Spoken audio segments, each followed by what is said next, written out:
मैंने अपनी पत्नी के जन्मदिन पर उसे गुड़िया तोहफे में दी। उसको वो पहली नजर में ही पसंद आ गई। मुझको बोली कि बहुत सुंदर है, इसके बाल कितने मुलायम है और फ्रॉक कितनी खूबसूरत है। वो कभी भी उसे अपनी नजरों से दूर नहीं होने देती थी। दिन में वो उसे मेज पर रख देती ताकि घर की सफाई करते समय वो उसे देख सके। रात के समय वो गुड़िया बिस्तर के बगल में बैठी अपनी बड़ी बड़ी नीली आंखों से हमें सोते देखती रहती। लेकिन मेरी पत्नी का गुड़िया के प्रति प्यार जल्द ही बदल गया। मैंने ये महसूस किया कि कोई बात मेरी पत्नी को परेशान कर रही थी। मैंने बेशक उससे पूछा कि हुआ क्या है, पर उसने मुझे पहली बार में नहीं बताया। बस बोली कि ऐसी कोई बात नहीं है। लेकिन दिन पर दिन उसने मुझसे बात करना कम सा कर दिया और वो बस अपने आप में ही रहने लगी। जब ये बर्दाश्त के बाहर हो गया तो मैंने उस पर जोर डालकर कहा कि अगर उसने अब भी नहीं बताया कि क्या चल रहा है तो मैं उसे खींचकर डॉक्टर के पास ले जाऊंगा।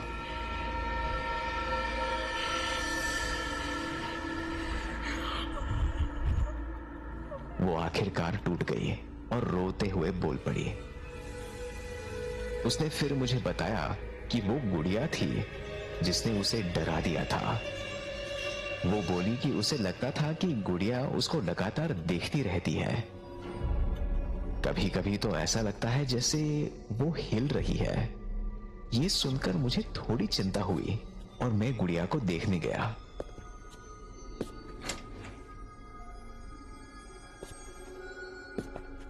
बेडरूम में छोटे मेज पर पत्थर सी बेजान पड़ी हुई थी, उसकी उन स्थिर नीली आंखों के साथ। उसे देखते ही मैंने एक राहत की सांस ली। जाहिर है वो बिल्कुल भी हिल और बेशक चल भी नहीं सकती थी। मैं जैसे ही वापस जाने के लिए मुड़ा, अपनी तिरछी आंखों से मैंने गुड़िया में एक हल्की सी हलचल देखी।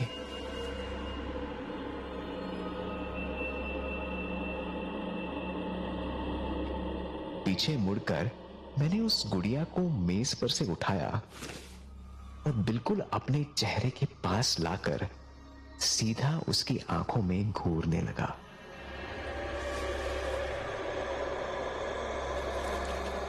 कुछ तो हिल रहा था। मैंने ध्यान लगाकर और करीब से देखने की कोशिश की। हाँ, कुछ तो हलचल थी,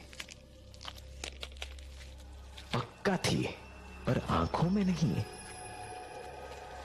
आंखों के पीछे से।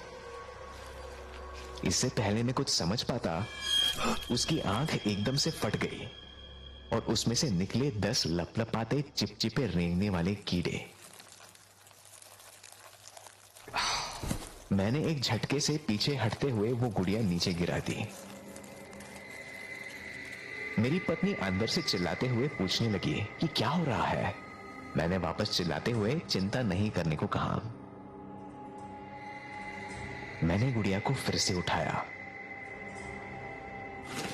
और एक रुमाल के साथ उन कीड़ों को साफ करने लगा। उसके अंदर मुझे और कीड़े दिखे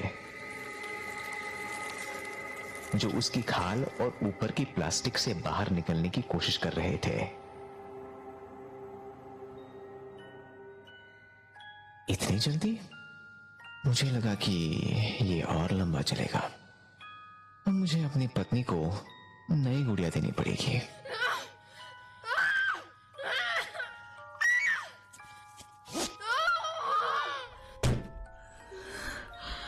लेकिन इस बार लड़की को गुड़िया के अंदर मार कर नहीं, जिंदा डालना होगा ताकि वो लंबे समय तक चले। इस गुड़िया को फेंकते वक्त मुझे मेरी पत्नी की वो बात याद आई कि उसे हमारी पड़ोसी की छोटी बच्ची शालिनी के सुनहरे बाल कितने पसंद है। उसकी भी तो नीली आंखें हैं ना।